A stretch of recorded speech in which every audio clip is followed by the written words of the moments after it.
来看今仔透早，高雄的河北二路有火灾哦，警消甲火拍花了后，怀疑讲是现场一个查甫人放火。也毋过，这个嫌犯是表示讲，伊只是烧物件去赶网啊，态度是真歹，警方甲伊抓起来，嘛甲伊移送法办。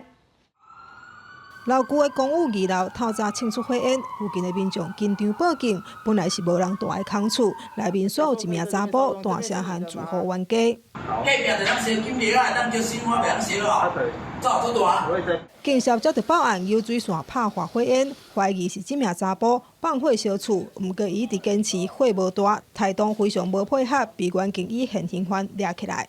跟烧金差不多，就是跟烧金差不多的大，他有办法说要扣回去。附近的厝边表示，这个人定定伫附近四界踅，找到这间无人住的空厝去住。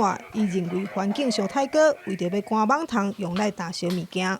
伊拢伫遮，拢酒伫遮流浪汉啊！伊看伊已经上足久啊，伊上迄间无人，伊心情歹，就伫遐放火烧。陈南认为脏乱和蚊虫多，所以打火机点燃物品而造成火警。